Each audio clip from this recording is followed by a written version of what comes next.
Hello everyone, this is धृति और आज आपके साथ मैं शेयर कर रही हूँ कि अभी भी जो शुभ नवरात्रि शुरू हो रही है, नवरात्रि में हम माता रानी को किस तरह से प्रसन्न कर सकते हैं हमारे घर में ही कुछ चीजें करते हुए। और वो चीजों से हमें कितना पॉजिटिव इम्पैक्ट मिलता है। और ये बार तो बहुत ही स्पेशल है क्योंकि इस बार माता रानी है वो हाथी की सवारी पे आ रही है। हमारे पुराणों में, हमारे ग्रंथों में ये मेंशन है कि जब भी माता रानी हाथी की सवारी पे आती है तो वो सभी के लिए बहुत ही अच्छा रिजल्ट्स देके जाती है, पूरी सोसाइटी को बहुत ही प्रॉस्पेरिटी और एबंडेंस से भर देती है। तो अगर आपको यहाँ पे हाथी है इटसेल्फ वो स्टेबिलिटी विस्डम को रिप्रेजेंट करता है। तो हाथी की सवारी पे माता रानी आ रही है तो इस बार आप अपने घर पे घट स्थापन करना न भूले। घट स्थापन किस तरह से करना है आपको, तो घट स्थापन में आपको कुछ जौ लेने हैं, उसके साथ आप मूंग के कुछ दाने लेते हैं और उसके साथ गेहूं के दाने लेने हैं।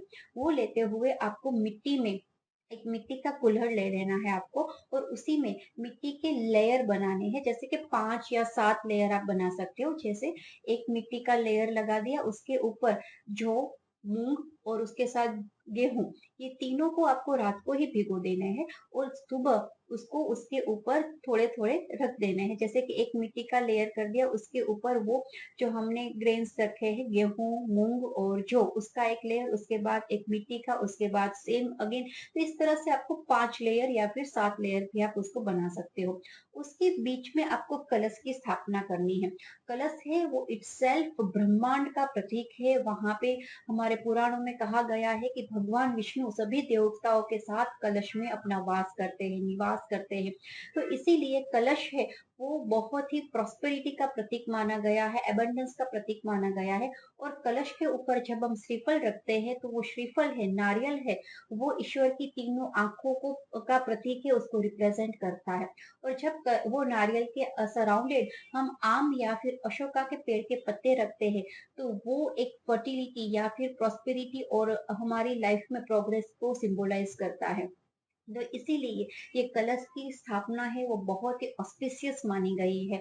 इससे हमारे घर में कुछ ना कुछ, सभी के घर वास्तु कंप्लाइंट नहीं होते हैं तो हमारे घर में कुछ ना कुछ वास्तु डिफेक्ट्स होती है। तो ये कलश की स्थापना से हम हमारे घर के 5 जो एलिमेंट है, 5 एलिमेंट को भी बैलेंस कर सकते हैं।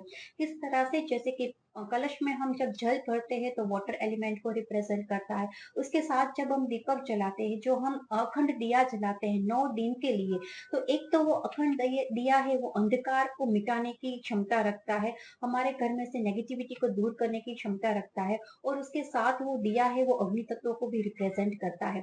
उसके साथ जो हम वहां पे पोट रखा है, मिट्टी है, वो वहां पे पृथ्वी तत्व को भी रिप्रेजेंट करती है।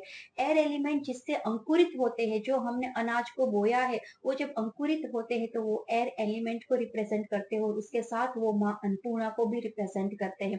तो माँ अन्नपूर्णा है वो हमारे घर में हमेशा के लिए धन धान्य बनाए रखने के लिए सक्षम है।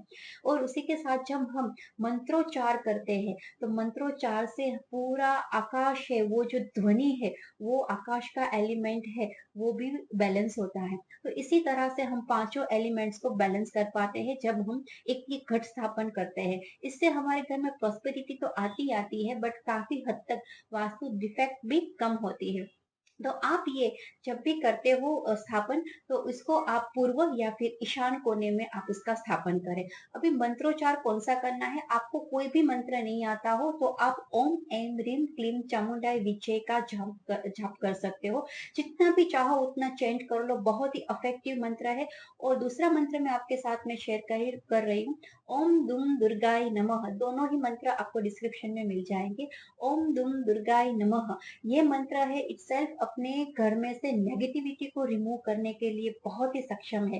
तो ये दोनों मंत्र का चेंट सुबह और शाम को आप करें, हो सके तो 108 बार दोनों मंत्र की आप माला जप ले।